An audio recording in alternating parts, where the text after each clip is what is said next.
que Pedro, hablé contigo el otro día, pero lo más interesante, y te lo dije al final de la conversación, era que hay algo que siempre... Yo he trabajado mucho en diseño, en comunicación, en publicidad, ese es de donde yo vengo.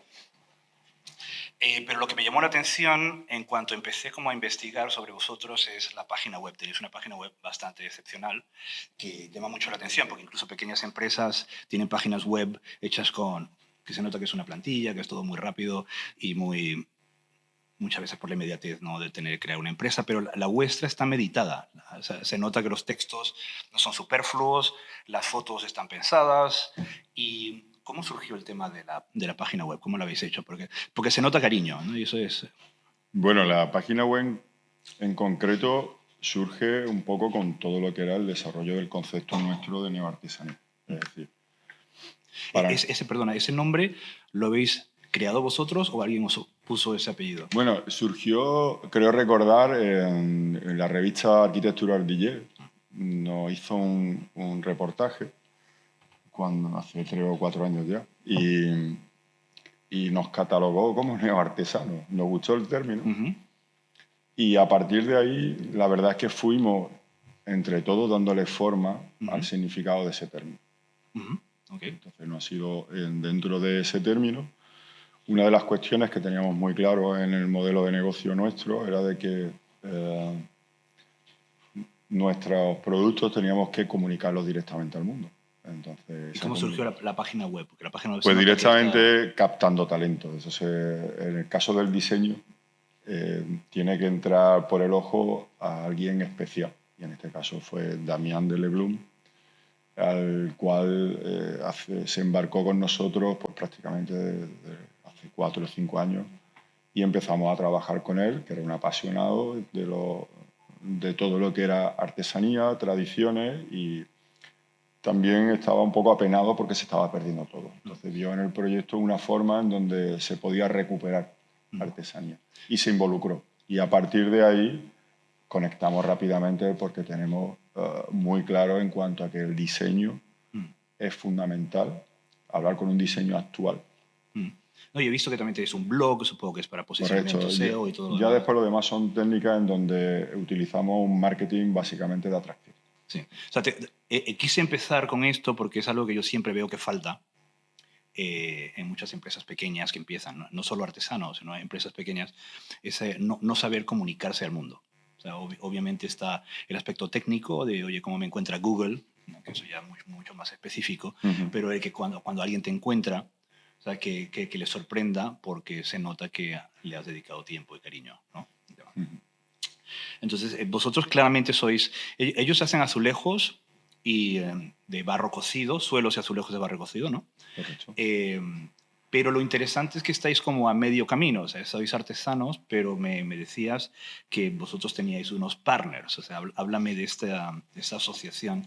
Sí, el modelo de negocio que tenemos nosotros se basa en un sistema de partnership, es decir, el origen del proyecto se basa justamente, surge en una oportunidad en plena crisis. En la crisis de la construcción hubo un montón de tejares que estaban cerrando. En ese momento es cuando los artesanos que sobrevivían a duras penas.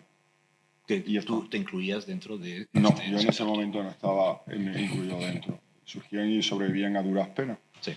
Entonces, vi una oportunidad en una época en la que había una crisis para precisamente desarrollar otras cosas, porque es cuando la gente está más receptiva, porque quieren vender, sí, básicamente. Y ahí es donde empezamos a trabajar en lo que yo entendía que era una colaboración, que no es simplemente una relación proveedor. Es introducirse, conocer los procesos, mejorarlos, etcétera, etcétera. Entonces, ahí es donde se empezó a formar el germen de un modelo en donde teníamos claro por parte de todo Barro que lo que se tenía que invertir era en valor. I+D, nuevas tecnologías para llegar al cliente que queríamos, sin depender de intermediarios que no aportaban valor, diseño, mejorar los procesos de los artesanos, que lo habían heredado y eran muy buenos, pero la mayor parte no sabía lo que es un laboratorio. Sí. Para mejorar. Entonces, a partir de ahí, dijimos, bueno, aquí hay dos cosas. Invertimos en una fábrica y nos hipotecamos, o aprovechamos la infraestructura y los conocimientos existentes para mejorarlo. Y esta fue la elección que tomamos. Ese modelo es un modelo muy transparente en donde se trata de socios de tú a tú a la empresa residente, pasando una serie de filtros de control. Pasan. Entonces, la lealtad es muy importante en esta formación de relaciones, el factor humano indispensable. Aquí se hacen las alianzas principalmente por factores humanos y después nos llevan a otras cuestiones. Y ese fue el origen de lo que es un partnership desde el punto de vista de Todo Barro. Ese partnership es el que nos ha ido llevando a día de hoy a tener una estrategia en donde trabajamos con muy buenos artesanos y en donde realizamos nosotros las infraestructuras necesarias que ellos no pueden llegar. Sí, lo que me parece más interesante aquí es que estáis a medio camino, ¿no? Es en un punto dulce donde en principio podéis hacer lo que queréis hacer, Correcto. pero también estáis utilizando tecnología e innovación. Correcto. ¿No? O sea, ya no sois solo artesanos haciendo tejas o haciendo lo que sea, sino aquí estáis intentando... Nosotros aplicamos toda la cadena de valor del proceso. Es decir, desde lo que es la concepción del producto, investigamos en su base materia prima, investigaciones para sacar nuevas pastas cerámicas con nuevos comportamientos, investigaciones en horno, puntos de cocción, temperatura, etcétera. Toda la parte más técnica que se puede llevar desde ahí hasta la parte de diseño conceptual, estudiando geometría, estudiando las teselaciones geométricas, viendo cómo con pocos formatos podemos montar sistemas de teselaciones que ayuden a la personalización. Empezamos a utilizar las matemáticas. Cuando empezamos a utilizar las matemáticas, pues ya empezamos también a utilizar diseñadores, técnicos. Empieza a entrar un grupo multidisciplinar que empieza a generar riqueza. Sí. y a generar conexiones humanas que nos van a permitir esa creatividad bien focalizada, que para eso teníamos una buena visión de dónde queríamos ir, a surgir, a empezar a ocurrir cosas, ¿no? Finalmente, todo eso te sirve muy bien para sacar un buen producto, que es lo que le digo a todos mis compañeros. Digo, para ser interesante para la gente, tenemos que serlo de verdad. Y una vez que seamos de verdad interesantes, el resto es manejar las técnicas para comunicar. Ahora que dices eso, me acuerdo que una vez leí un artículo, un experto en ligar, se dedicaba a esto, se llama Mystery, y era un artículo que leí en Cosmopolitan, y él enseñaba a hombres a ligar. Sobre todo sus clientes eran como programadores en Estados Unidos. La gente no se comía nada todo el día delante del ordenador. Y el artículo incluía un vídeo. Y cuando ibas al vídeo, era como la primera clase que él daba. Y estaba el típico grupito, ¿no? Que iban con sus chinos y sus politos. Le decía, a ver, lo primero que tenéis que hacer para resultar interesantes a una chica es ser interesantes, ¿no? Porque si no, se rascan y no hay manera de engañarles. Entonces, es verdad, tienes que tener, o sea, lo que estás vendiendo, el producto, ya tiene que ser bueno y tiene que ser interesante, porque luego comunicarlo es muy fácil, ¿no? Entonces, eso tiene relación con lo que voy a hablar con José después, que es lo diverso que es. Cuanto más diverso sea tu equipo, porque tú me decías que tenías como biomédicos y cosas así, cuanto más variado sea el equipo, más interesante y más potencial tiene la empresa en ir en cualquier dirección. Y de hecho, yo he leído mucho que ahora muchos fondos de inversión o fondos capital riesgo, lo que buscan es que tú tengas un buen equipo. Entonces, a lo mejor este producto en concreto pues falla, pero si tú dices, oye, es que yo en mi equipo tengo un marine, un psicólogo y un biólogo nuclear, voy contigo a donde sea, ¿no? Entonces me parece súper interesante. Entonces, ¿qué tipo de perfiles tienes tú, has incorporado dentro de tu? Nosotros tenemos desde perfiles, desde el punto de vista de formación, muy humilde. Sí. Gente que lleva trabajando la baldosa de barro desde los 14 años y no ha tenido otra oportunidad que trabajar. Hasta gente que ha ganado premios artísticos. Porque diseñadores, colaboráis con diseñadores. Exactamente. Tenemos perfiles técnicos, perfiles de arquitectura, emprendedores que están en una segunda fase, como yo digo, la fase resiliente, porque no le ha salido bien la primera. Sí. Yo el emprendedor que ha fracasado lo estimo mucho. Sí. Cosa que en España es difícil. Sí, eso es más complicado por las leyes y todo lo demás. Es complicado, no, es una odisea. Sí. Levantarse en España si ha fracasado, por mucho que digan las leyes de segunda oportunidad. Yo ese tipo de personas lo que tenemos gente especializada en marketing, gente en fotografía. Al final hemos reunido el grupo Core, es un grupo multidisciplinar altamente especializado, como lo defino, muy resiliente. Eso es súper interesante para todo el que se dedica a la artesanía y está como en una fase intermedia o quiere ir a esa fase intermedia, ver casos como este, porque es que es absolutamente necesario. O sea, todos los grandes maestros artesanos antiguos, los grandes pintores, tenían un taller y tenían una persona que se dedicaba a las manos, a las uñas. Eso no quiere decir que la obra no sea de Velázquez o no sea de Rubens o lo que sea, sino que tenía alguien especializado en esto, ¿no? Y sobre todo porque esas personas que están empezando por segunda vez o esas personas que no han tenido la oportunidad de estudiar o lo que sea, esto es como su escuela.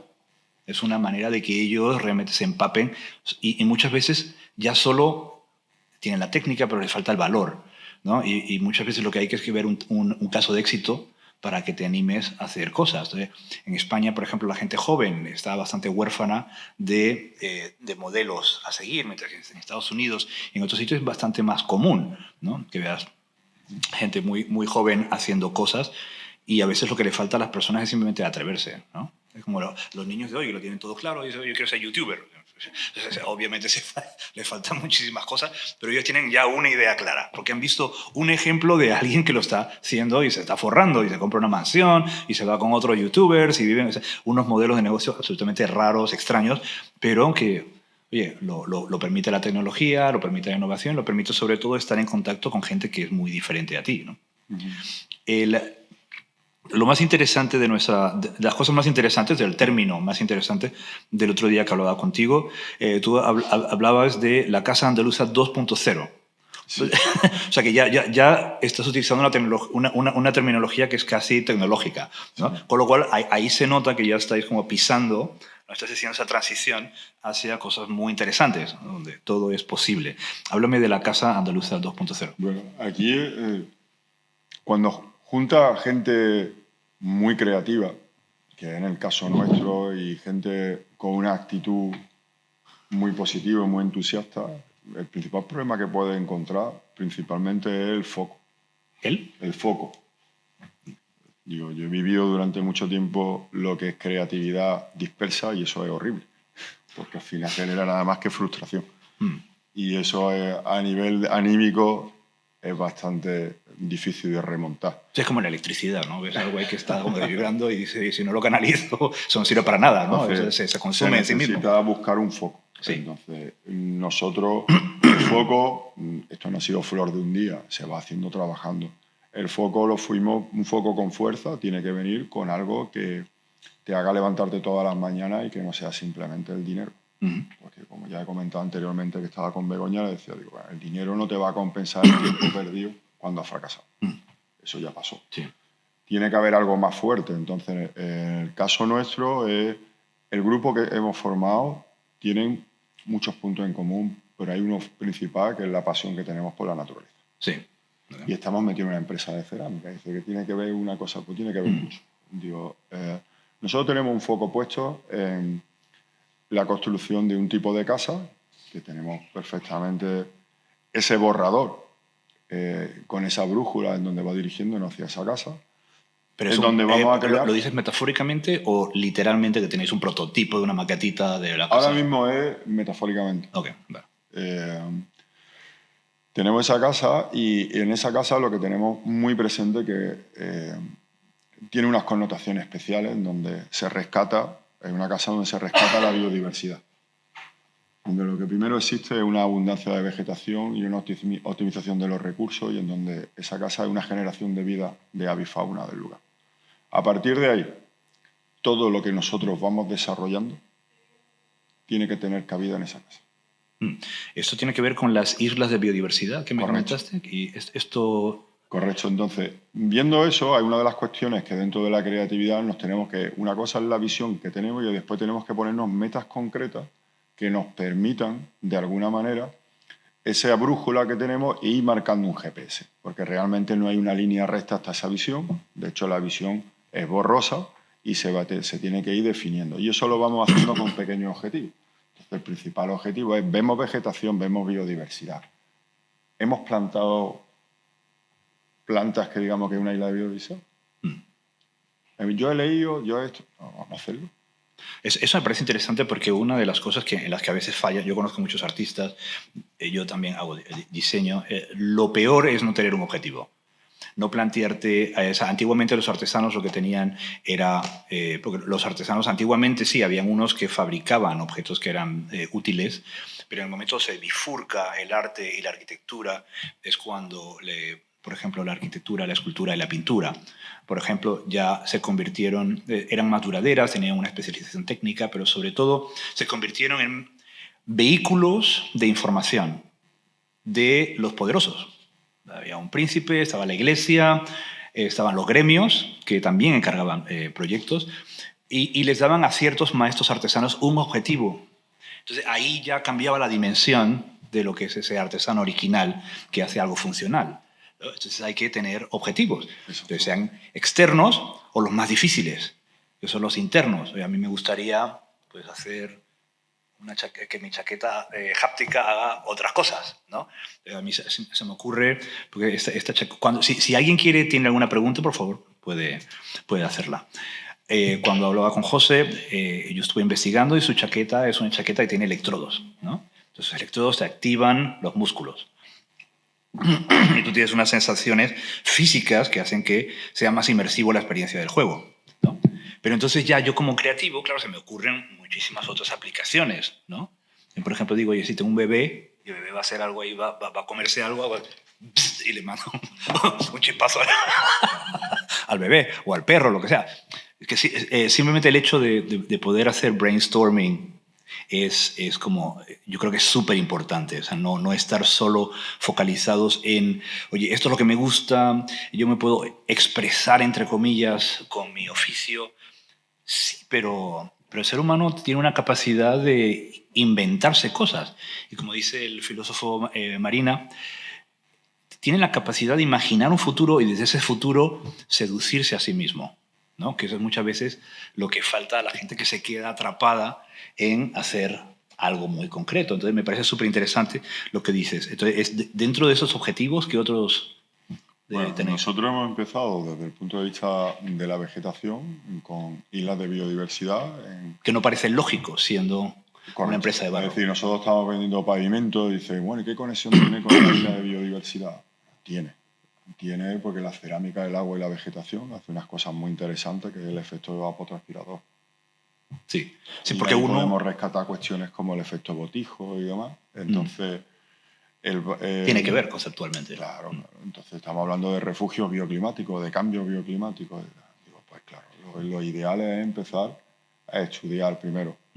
Por una parte, cómo ayudamos de manera activa a nuestra pasión, que es las cuestiones medioambientales y de naturaleza, cómo nos podemos beneficiar desde el punto de vista empresarial, porque es que parece que las empresas, cuando se habla de beneficio, es porque tiene que utilizar bien material contaminante o tiene que hacer procesos muy largos, muy dificultosos para ser eco, etcétera, etcétera. Bueno, yo creo que eso es una forma fácil de pensar.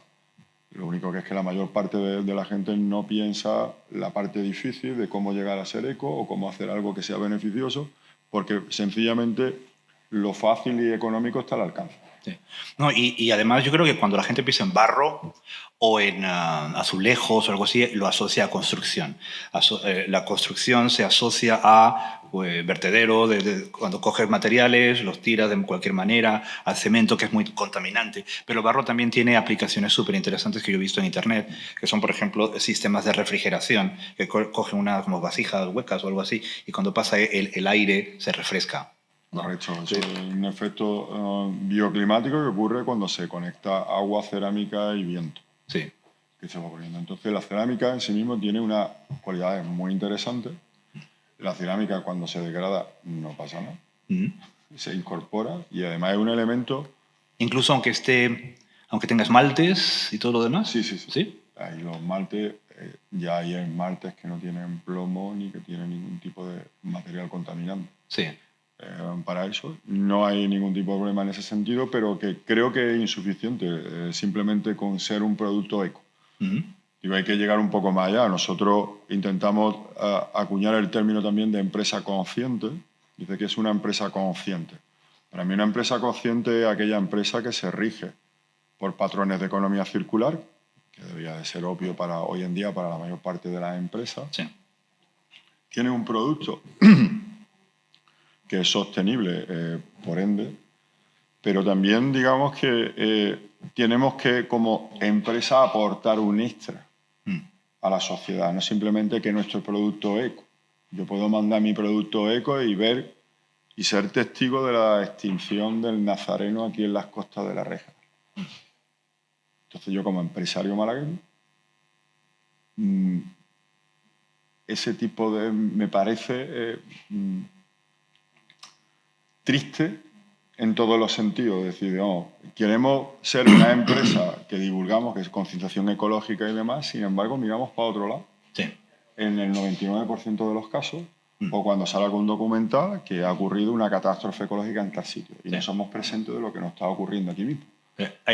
A mí me gustaría puntualizar en este momento que a veces todas las sociedades necesitan héroes y muchas veces los héroes surgen por casualidad, ¿no? Y yo creo que las empresas tienen casi la obligación de ser líderes en la sociedad, porque sí, uno puede ver un documental, uno puede ver, o sea, que alguien lo comenta, leer una revista, pero yo no tengo por qué ceñirme solo a generar dinero o beneficios, sino que, oye, la vida hoy en día es mucho más complicada y además es más comunitaria y hay más conciencia de que vivimos en una especie de aldea global.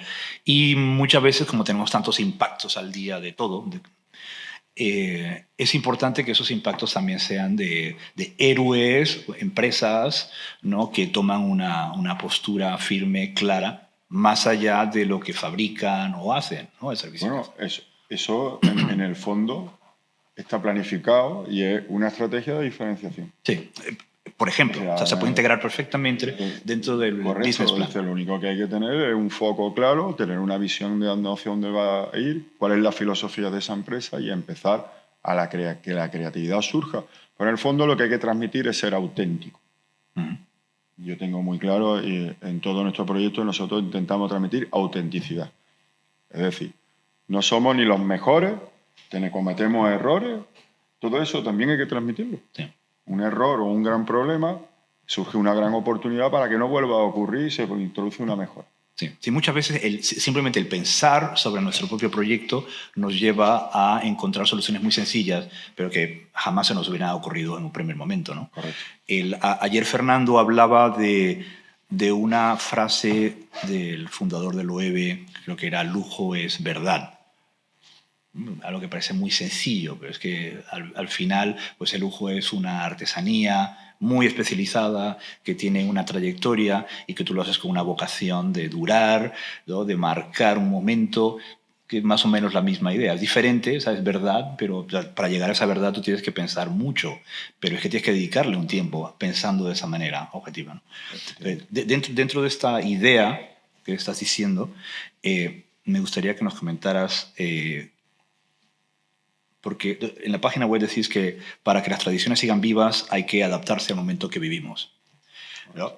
Entonces, háblanos de la fabricación de moldes, el combustible y el packaging que vosotros tenéis, porque obviamente ahí también habéis intentado materializar vuestra, o sea, que sea en todos los aspectos del negocio, sí, vuestra filosofía. Son tres cuestiones puntuales que demuestran el intento de estar continuamente avanzando hacia ese foco, ¿no?, de empresa consciente. Los moldes se fabrican en este sector normalmente en madera y hierro.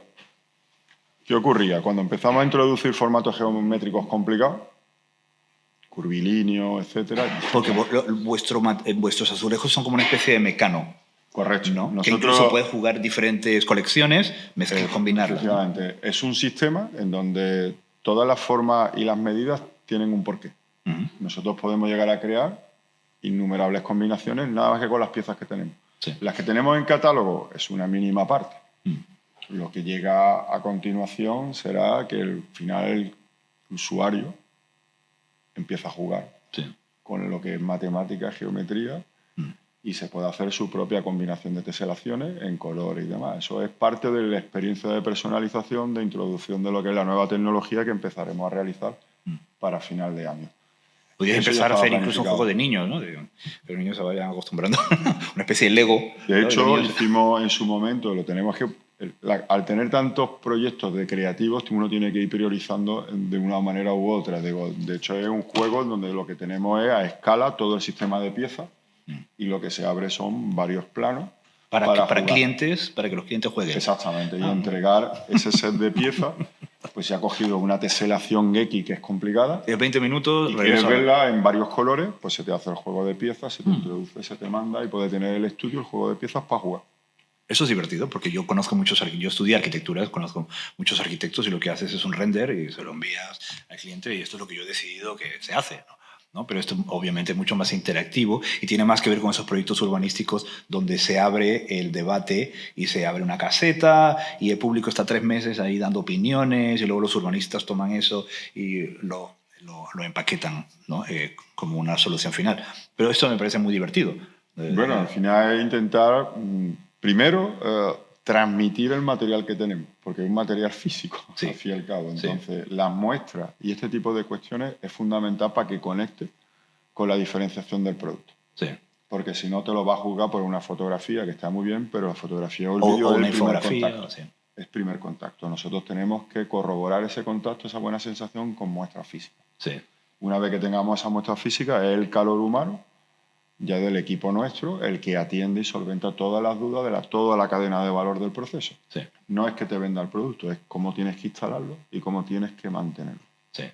Cuando sabes todo eso y te voy dando todos los tips y detalles para que te sientas orgulloso de tu suelo y que sepas que tu suelo evoluciona, el barro evoluciona. No, No es una foto fija.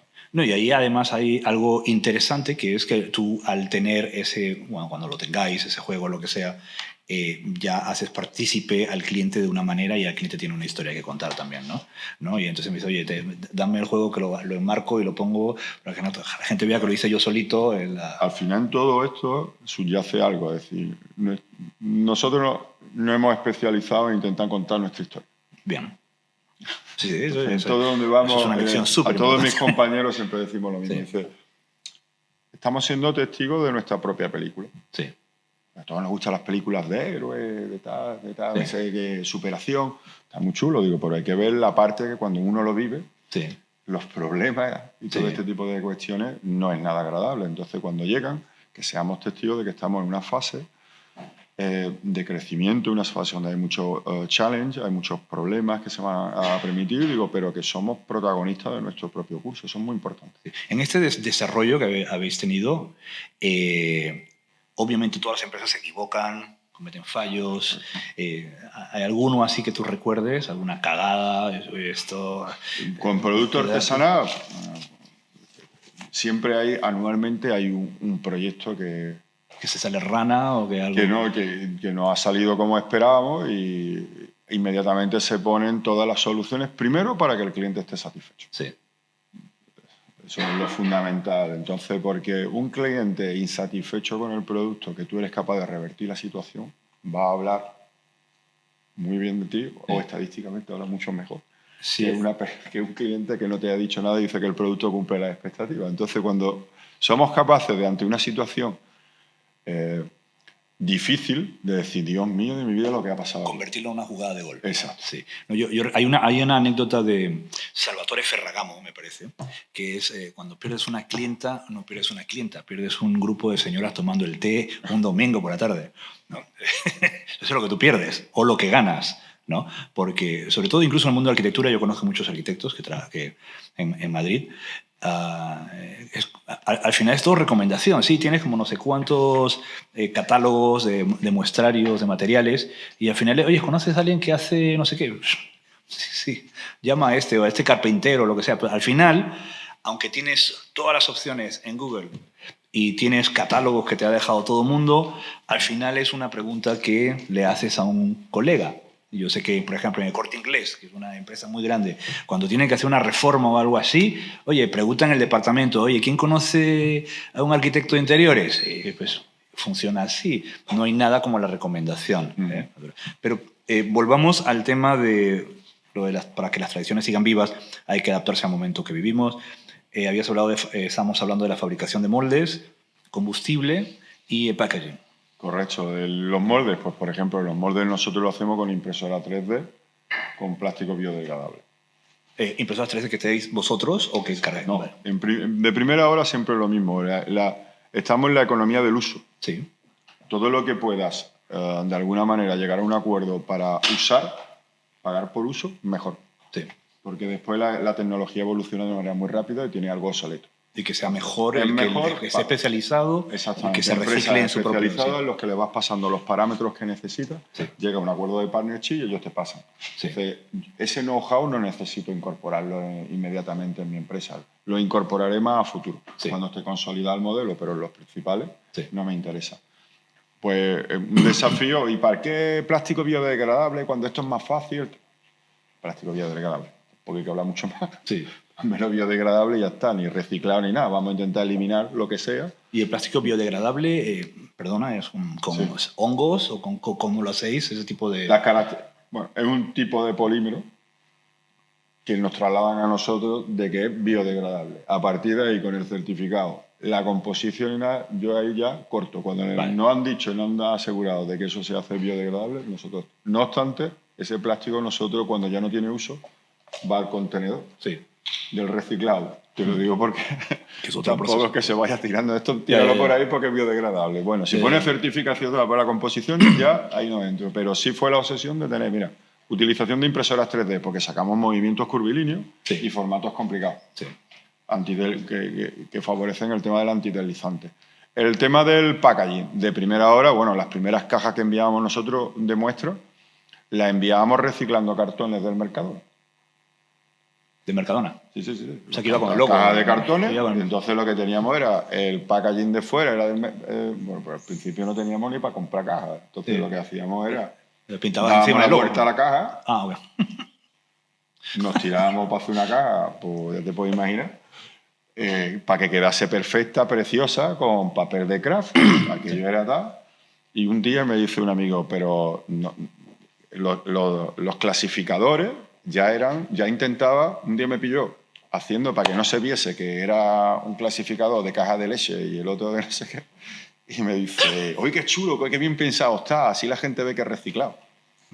Y digo, hostia, pues verdad. O sea, Digo, indirectamente... yo ahora le iba a dar la vuelta y a juntarlo con otro, pero me ahorro eso.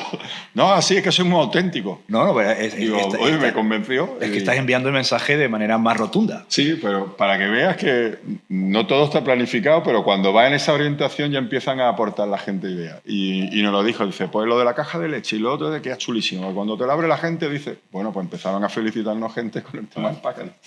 Entonces ahí fue donde empezamos con packaging de reciclado. Ya. Es decir, ese fue el origen del packaging, que es todo cartón, nada de plástico. Sí. Después ya, por economía y por envío de muestras, empezamos nosotros a comprar ya lo que es cartón reciclado, que lo utilizamos. Y después nos pasábamos al tema de los palés. Los palés, cuando se enviaban, pues la industria lo que se envía es el palé con cincha y con film. Y venga rollos de film y venga rollos de film. Sí. Tuvimos una vez nosotros hemos tenido varios, cada año tenemos lo que llamamos un cliente angel, que en vez de ser business angel de ampliación de capital, viene y nos hace esa subida. Llegó un cliente angel y eso era en Madrid el Taj Mahal de los azulejos. Sí. Había que empezar a enviar allí palé y palé y palé, y digo, yo no voy a llevar esto en caja de cartón, esto va a ser imposible e inviable. Sí. Y empezamos a idear a ver qué había. Y vimos unos cercos de madera retornables que se plegaban. Y empezamos a coger los cercos de madera, a jugar con los cercos de madera, o coger tapas de cartón del Mercadona que eran completamente... no tenían ningún tipo de dibujo, lo utilizamos entre plantas, buscamos una tapa, empezamos con quemador, como si fuese quemando, haciendo un tatuaje a un caballo. Lo empezamos a poner y la caja quedó fantástica. Entonces, digo, cuando acabamos con la caja, la enviamos y el hombre nos llamó y dice, oye, Pedro, mira, porcelana china. Me había enviado, esto parece que me había enviado porcelana china. Y a raíz de ahí, digo, mira, cercos de madera pato a Cristo. Entonces, y los cercos de madera al principio nos resultó complicado encontrarlos, posteriormente ya los encontramos reciclados, los compramos reciclados y le damos a los clientes dos opciones. Cuando hay un número determinado de cercos de madera que merece la pena el retorno, siempre se lo cobramos y después se lo abonamos y mandamos gratuitamente el transporte para recogerlo. Okay. Cuando no compensa mandar el camión, lo que le damos son ideas para que puedan utilizarlo. De hecho, puede hacer bancal profundo perfectamente con cercos de madera. Y esos cercos de madera son plegables, los plegas, los tienes en un lado y te puede servir para lo que quieras en el futuro. Entonces, pues la mercancía mejor presentada, se paletiza mejor, se despaletiza mejor y todo forma un conjunto de cuestiones. No sé si alguien tiene alguna pregunta para Pedro. Sí. Muchas preguntas. Sí. Pedro, lo cierto es que, si me permito... Sí. He estado comentando con él hace un momento. Pedro tiene una magnífica bondad, que es su humildad. Tu humildad como profesional y como hombre de negocios, algo que te honra. Y yo creo que eso hay que decirlo en un foro público porque es tan extraño encontrar una persona que aúne innovación. Bueno, yo creo que todos los que están aquí aúnan esas características, pero en tu caso hay que, hay que remarcarlo. Con lo cual, muchísimas gracias por haber... No, por Dios. Gracias a ti, gracias a vosotros, a Samuel, que también está por ahí, y a toda la familia de Todo Barro, que nos habéis tratado fantástico. Y nos seguiremos viendo, ¿eh? Tenemos que pues cuando queráis aquí estamos, para charlar y contar historias. Muy bien. Gracias.